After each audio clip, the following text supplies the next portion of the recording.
que remédio para dor é tudo igual?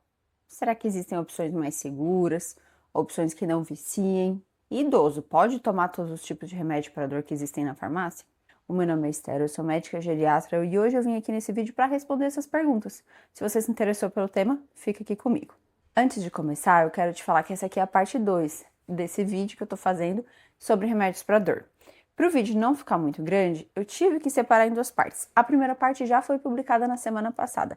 Eu vou deixar o link aqui para você conferir. É essencial que você corra lá nesse vídeo também, porque lá eu falei de alguns dos remédios mais usados, como anti-inflamatórios, dipirona, paracetamol, e desfiz vários mitos por lá, inclusive. E fica até o final do vídeo, porque eu vou te falar também sobre algumas maneiras sem usar remédio que servem para melhorar a dor. Começando então esse vídeo com os relaxantes musculares. Os relaxantes musculares, como o próprio nome diz, eles atuam ali mais na dor muscular. São bons remédios, costumam ter ali uma boa resposta, principalmente se usados por pouco tempo e com alguns tipos de dor específica. Para adultos, eles não costumam causar problemas tão grandes. O problema é que, para idosos, às vezes os efeitos colaterais são bem indesejáveis. Quais que são os relaxantes musculares? A gente tem alguns principais aí.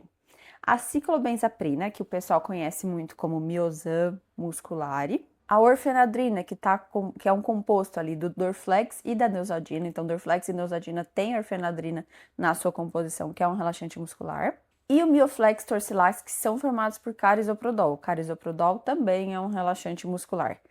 E, como eu mencionei no vídeo anterior, o Torcilax e o Mioflex, inclusive, eles contêm anti-inflamatório, o que é um problemão, principalmente se a gente usar por muito tempo em idosos.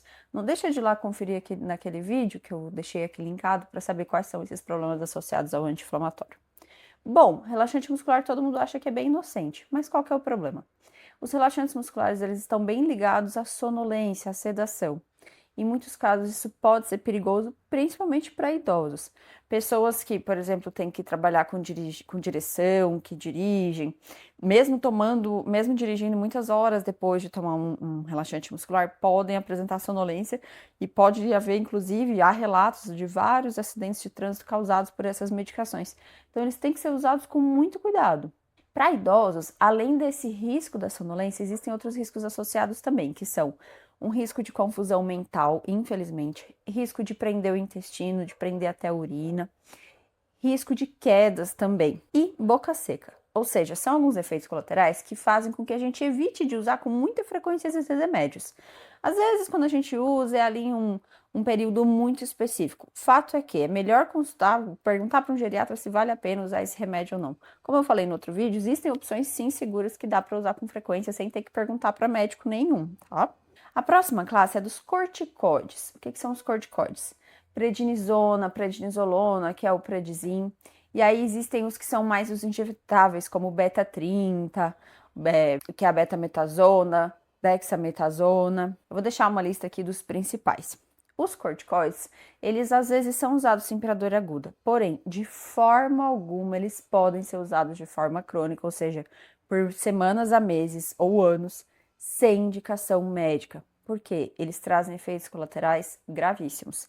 Eles podem levar a diabetes, a pressão alta, eles podem aumentar a pressão do olho, levando a glaucoma, eles podem levar ao enfraquecimento do osso muito grande, levando a osteoporose, até mesmo fraturas ósseas, sem falar que pessoas que usam eles por muitos anos e aí param abruptamente, isso pode causar um choque que a gente fala que é quando a pessoa ela tem uma queda de pressão ali muito brusca, muito perigosa, porque o corpo não consegue mais produzir aquele hormônio porque ele ficou acostumado com aquele hormônio vindo de fora. Então, o corticoide é um tipo de hormônio. É por isso que esses remédios eles só devem ser usados com indicação médica. E, quando usados, eles devem ser usados por pouquíssimos dias. Fato é que eu costumo, para idoso, por conta desses potenciais efeitos colaterais, eu costumo evitar. Se eu tenho que usar ali para alguma dor, eu não uso por mais do que 5 dias, 7 dias no máximo. Jamais use por mais do que 7 a 14 dias por conta própria. Se você usa algum desses remédios de forma crônica por conta própria e usa em dose alta, inclusive vale a pena, tem que conversar, na verdade, com um médico ou geriatra ou endocrinologista para conversar sobre o desmame, a retirada gradual. Claro que existem sim pessoas que usam de forma crônica, mas não é para dor. Geralmente são pacientes que precisam ter ali uma imunossupressão, que a gente fala, porque esses corticóides, se usados por muitas semanas a meses, eles também causam imunossupressão, uma redução da imunidade. Então, são pessoas que às vezes têm algumas doenças reumatológicas, doenças autoimunes, ou então são transplantados, têm algum transplante. Isso é completamente indicação médica. A gente sabe dos riscos, mas os benefícios para essas pessoas são bem maiores. Mas no caso da dor, aí não, jamais usar por tanto tempo assim. E se você está usando por conta própria, prefiro opções mais seguras, como as que eu falei no vídeo anterior. A próxima classe é dos opioides. O que é isso? Opioides são todos derivados familiares ali da morfina. E aqui muita gente vai se surpreender, porque muita gente não sabia que alguns dos remédios que eu vou falar agora, na verdade, são derivados da morfina, tá? Existe por si só a morfina, e antes de eu falar de efeitos colaterais, tudo isso eu vou falar quais são os principais. Existem também os familiares como a metadona, o tramadol, que é o tramal, a codeína, que é o conhecido como Paco ou Tilex, além da oxicodona ou adesivo restiva. Bom, esses remédios, quando usados de forma aguda, costumam causar poucos problemas. Eles até podem ter alguns efeitos colaterais, mas que não são tão comumente observados. Um dos efeitos colaterais mais comuns, esse sim, pode acontecer com frequência, é o intestino prender, de forma que muitas vezes a gente associa ali um laxante, já que a gente sabe que é um efeito colateral que pode acontecer. Claro, esses remédios eles são todos usados com prescrição médica. Se o seu médico lhe indicou, não há problema algum. Mesmo em idosos, a gente usa com muita frequência e eles costumam causar até menos efeitos colaterais do que alguns outros remédios, principalmente quando usados por mais dias, como os anti-inflamatórios ou até os corticoides. De forma que, principalmente quando a gente usa ali por poucos dias a semana, não há problema algum. O grande problema desses remédios é se a gente usar por anos de forma indiscriminada. Aí sim, eles podem causar problemas além do intestino preso. Alguns deles são associados, por exemplo, a náuseas, é mais o caso ali do tramadol. Alguns deles também são associados a um aumento no risco de quedas, de confusão mental também, todos eles, na verdade. E sim, principalmente os opioides mais fortes, como a morfina, podem viciar. Porém, espera. Antes de você ficar assustado e não querer usar esses remédios de jeito nenhum, entenda que o vício ele vem depois de muitos anos de uso e para algumas pessoas, tá? E por que eu tô falando isso? Porque tem muita gente que tem indicação de usar esses remédios e a gente passa esses remédios ali de uma forma aguda, quer dizer, alguém que está com uma dor muito forte, por exemplo, um pós-operatório ou que tem algum osso quebrado, a gente precisa usar agudamente no hospital por poucos dias a semanas aquele remédio e a pessoa fica morrendo de medo de viciar. Não vai ser esse uso ali por semanas, até poucos meses que vai viciar, eu te garanto. Se o seu médico lhe indicou, pergunte sobre isso a ele, claro, mas não tenha medo de usar. O problema é usar de forma indiscriminada por muitos anos. Mesmo pacientes, alguns pacientes com doença crônica, por mais que a gente tente evitar o uso por muitos anos, alguns pacientes vão sim precisar. E eu vou te contar um segredo. O uso desses remédios de forma crônica por muitos anos, ele pode ter seus problemas sim, mas no geral ele é mais seguro do que o uso de forma crônica de remédios como o anti-inflamatório ou corticoides. É por isso que sim, mesmo a gente sabendo que a gente deve evitar usar por muitos anos, às vezes a gente opta usar eles para o tratamento da dor, porque a gente sabe que os outros remédios têm mais problemas. Outro mito grande que eu quero desfazer aqui nesse vídeo é de que morfina é coisa de quem tá morrendo. Hoje mesmo eu escutei isso de uma paciente. Não, gente, morfina não é coisa de quem tá morrendo. Primeiro porque não é todo mundo que tá morrendo que tem dor. Se a pessoa não tem dor, ela não deve receber morfina. Morfina é um remédio que serve para dor, serve para falta de ar também, tá? Mas se ela não tem nenhum desses dois sintomas, ela não vai receber morfina. Segundo por quê? Morfina simplesmente é um remédio criado para dor e para falta de ar. Se você tá, por exemplo, numa situação ali, como eu falei, um pós-operatório, uma fratura, ou uma doença que está te causando uma dor bem forte, uma pancreatite, enfim, existem várias causas de dor forte, a gente muitas vezes vai precisar usar morfina. A morfina não acelera morte, não leva à morte, não causa morte se usada nas doses adequadas, nada disso, não é? Ela não vai te fazer ficar mais próxima da morte de forma alguma, isso é uma lenda. Porque sim, como muita gente que está falecendo tem dor, acaba tendo um uso grande de morfina, mas isso não quer dizer uma associação, não, tá? Isso poderia acontecer com qualquer outro remédio. Existem vários outros remédios que também são usados quando a pessoa está próxima de morrer, sem que isso signifique Nada. Então, se o médico está lhe indicando, principalmente nesses casos que eu falei, de forma aguda, não tenha medo de usar. Eles provavelmente vão trazer menos efeitos colaterais até do que os outros remédios.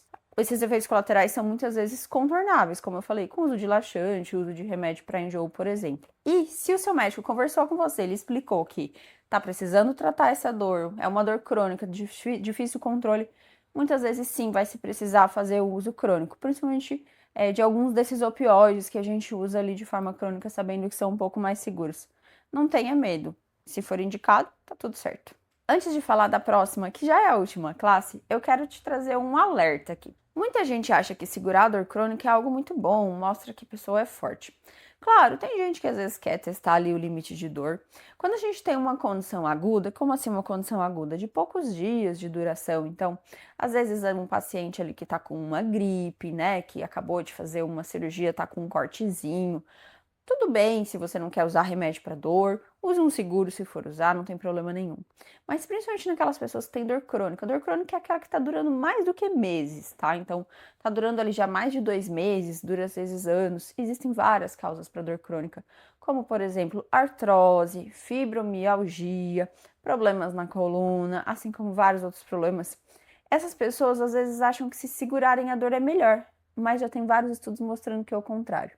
Quando a gente tem essas dores crônicas e a gente tenta segurar a dor sem tomar remédio, o nosso corpo ele se torna mais sensível ainda à dor. Ele diminui o limiar de dor que a gente fala. Então, por exemplo, se eu tenho ali uma artrose nos joelhos, que muitas vezes tem indicação de cirurgia, mas às vezes eu até já fiz a cirurgia, mas permaneço com dor.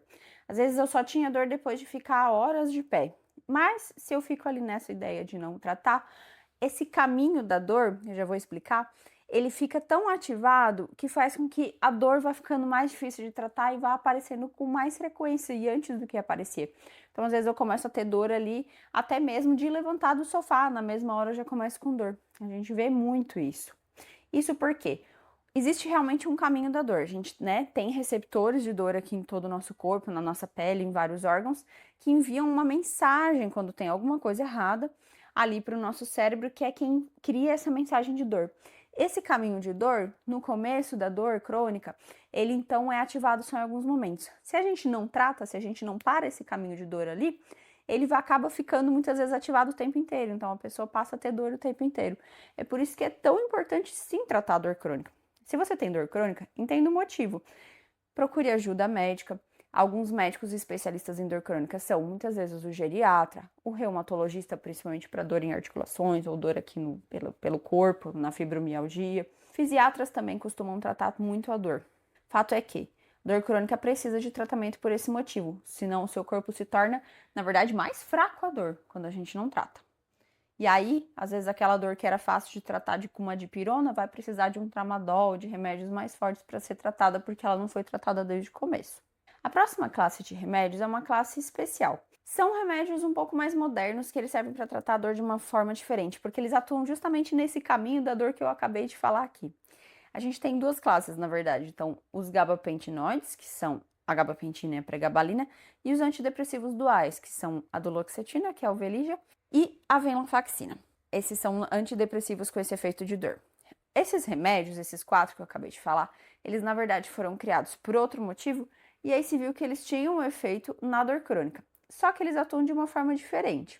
Eles atuam não na mesma hora, então não são remédios que tem eu tomo como se fosse uma dipirona e vai melhorar. Eu preciso tomar todos os dias porque eles têm um efeito mais forte contra a dor e é um efeito contínuo que demora um pouquinho a aparecer, muitas vezes semanas. São remédios super seguros, inclusive para idosos. A resposta a eles é muito variada. Tem gente que fala, já tentei tomar e não adiantou de nada. Tem gente que fala que melhorou quase 100% a dor.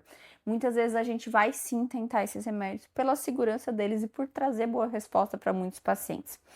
Lembre-se de que, como eu falei, a resposta ela não aparece apenas na hora que toma, ela vai aparecendo de forma contínua. Por isso que tem que tomar todo dia e não apenas na hora que sente dor, senão não vai adiantar. E ela leva muitas vezes semanas para aparecer. Não adianta tomar uma semana e dizer que não surtiu efeito e já parar. Os efeitos colaterais mais comuns para esses 4 remédios que eu falei, pode dar ali uma tonturinha, principalmente para duloxetina, para venlafaxina, pode trazer um pouquinho de enjoo. Para pregabalina e gabapentina, tem sonolência associada, só que, primeiro que isso é individual, não deixe de tomar um remédio pelo medo do efeito colateral dele, porque tem gente que não sente nada. Segundo que esses efeitos colaterais costumam sumir com muita frequência depois de poucas semanas, 2, 3 semanas. E mesmo o paciente que fica com efeito colateral por mais tempo, às vezes a melhora da dor é tão boa que o paciente aprende a tolerar aquele efeito colateral e não tem problema nenhum. Fato é que são medicações que não viciam, são medicações que não fazem mal para o rim, para o estômago, nada disso. São super seguras. Se o seu médico lhe indicou, ótimo. Tente, veja se dá certo, conversa com ele. Se não estiver funcionando depois de um tempo, tudo bem, tem mais é que suspender mesmo. E agora a gente vai conversar sobre os métodos não farmacológicos de tratamento da dor. Como assim? É quando a gente não usa remédio para tratar a dor. Claro, e tudo isso que eu falei até agora, todos esses remédios, na verdade, eles devem ser associados a esses métodos. Por quê? Isso daqui é uma associação, não é uma substituição. Muitas vezes uma dor mais fraca ali, uma dor crônica mais fraca, ela vai responder apenas a esses métodos? Claro que sim, e aí a gente vai ficar só com eles. Mas às vezes eu preciso usar tanto o remédio quanto esses métodos aqui que eu vou falar. Se você tem dor crônica, como eu falei, procure ajuda. Mas mesmo se você não tem acesso a médico, esses métodos não farmacológicos, no geral, eles praticamente não têm contraindicação, são muito seguros, são indicados para praticamente todo mundo que tem dor crônica. Então, comece por eles mesmo, começando pelas temperaturas. No geral, o calor para a maioria dos pacientes. Pacientes, principalmente ali que têm dores nas articulações, a gente orienta muitas vezes fazer um calor local. Então, pega ali uma bolsinha de água quente que a gente usa quando tem cólica, por exemplo, ou até mesmo, às vezes, uma almofadinha quente, alguma coisa do tipo. Coloca nas articulações que mais doem, deixa ali 20 minutos, meia hora, 2, 3 vezes ao dia. Até a água quente do chuveiro ajuda também, de uma banheira. Hidroginástica é maravilhoso para esses pacientes. Tem paciente que sai assim sem dor nenhuma da hidroginástica depois de ter ficado um tempinho ali na água quente. É algo super recomendado. Exercício físico. Essa é obrigatória para praticamente 100% dos pacientes. Antigamente, se existiam aquelas lendas de que quem tem hérnia de disco, quem tem problema na coluna lombar, quem tem ciático, não podia fazer exercício físico, e hoje se sabe que é muito pelo contrário. A gente às vezes vai ali sugerir só por um tempo que a pessoa restrinja certos tipos de exercício, ou às vezes se ela tá ali numa época de reabilitação, acabou de fazer cirurgia, às vezes a gente fala, vai ter que ficar 1 mês, 2 meses sem esse tipo de exercício, mas no geral, para a vida inteira, a gente não proíbe. Então, fazer exercício físico é necessário. Por quê? Primeiro, o exercício físico ele libera substâncias do bem, endorfinas no nosso sangue que fazem uma analgesia natural, é como se fossem ali um analgésico natural, super legal. E o exercício físico atua também no fortalecimento muscular. Por quê? Muitas vezes, principalmente pessoas que têm dores nas articulações ali, elas têm dores por sobrecarga das articulações. Então, por exemplo, vou pegar lá um pote lá na minha geladeira. Se eu tenho esse músculo aqui fraco, eu acabo sobrecarregando a articulação do ombro. Então, se eu consigo fortalecer esse músculo, eu vou tirar a sobrecarga do ombro e vai acabar doendo menos. Por isso que exercício físico é obrigatório para todas as dores crônicas, inclusive, por exemplo, para quem tem enxaqueca, pela liberação dessas endorfinas, e para algumas doenças como a fibromialgia e a artrose, o exercício físico é até mesmo mais importante do que a medicação para dor. Então, se você tem fibromialgia e não está fazendo atividade física, sinto lhe informar que o melhor tratamento para sua dor você não está fazendo. Tem que começar a fazer. Mas quando eu começo a fazer, dói. Sim, é verdade. Quando você começa a fazer o exercício, tem dor. Até mesmo quem não tem dor crônica sente dor. Tome uma dipirona, não tem problema. Toma ali uma dipirona, dá uma caprichada no remédio antes de começar. E entenda que essa dor ela vai durar ali poucos dias a semanas. Depois disso, a dor vai começar a melhorar. Ok, qual exercício físico que eu vou fazer? Como eu falei, tem que ter fortalecimento muscular. Uma caminhada, uma bicicleta também ajuda um pouco, mas tem que ter fortalecimento muscular sim. Então, academia, ginástica é maravilhoso. Não gosto de ir para academia, não tem problema, traz a academia para dentro de casa. Chama ali um profissional de educação física, um personal trainer para ir na sua casa, para ir para seu prédio, chama algumas amigas para dividir o custo, por exemplo. Existem até mesmo hoje em dia vídeos no YouTube que mostram exercícios de fortalecimento. Claro, o ideal é sempre ter sim alguém junto para fazer, mas tem gente que não tem acesso financeiro a isso e às vezes até mesmo eu indico alguns vídeos que podem ajudar em fortalecimento. Outros tipos de exercício também podem ajudar são o Pilates e o Tai Chi Chuan. O Tai Chi Chuan é maravilhoso, ele ajuda ali bastante no equilíbrio, em alongamentos também. mas precisa ter ali um fortalecimento muscular. Às vezes a gente junta vários tipos de exercício, então muitas vezes a gente vai fazer ali uma combinação, por exemplo, uma academia 2 vezes na semana, um tai chi chuan uma vez na semana, um pilates uma vez na semana, é um exemplo. Fato é que até mesmo a caminhada vai ajudar, muito pouquinho, mas vai ajudar, principalmente para quem tem fibromialgia, e é de graça, você pode começar amanhã mesmo. Massagem. Massagem também é uma ótima forma de melhorar a dor, sem precisar de remédio. Existem algumas massagens direcionadas, por exemplo, alguns profissionais, massagistas, massoterapeutas ou fisioterapeutas que fazem ali liberação miofacial, que a gente fala, que faz uma liberação ali nas dores musculares, é super recomendado, sem contraindicação. E a acupuntura. A acupuntura também é bem benéfica em vários casos. Existem médicos e até outros profissionais da saúde que fazem, veja se ele realmente é bem formado. A acupuntura é uma especialidade da medicina e eles atuam ali em alguns pontos que fazem liberar também ali a dor daqueles pontos. Super recomendado. Viu? Foram várias ideias. Algumas delas têm custo, outras não, são gratuitas. Você pode começar agora mesmo, junto com os outros analgésicos que eu falei, principalmente no outro vídeo, que são seguros mesmo para uso próprio. Se você tem dor crônica e tem acesso a médico, consulte, converse com ele antes de começar a se tratar, mas esse vídeo é para ajudar todo mundo, para trazer ali opções seguras de remédio, principalmente para te mostrar as opções que são inseguras. Tem muita gente que está tomando remédio aí sem saber que está fazendo mal para si mesmo. Se você gostou desse vídeo, deixa o curtida aqui pra mim, é o único jeito de eu saber que esse conteúdo tá funcionando pra você.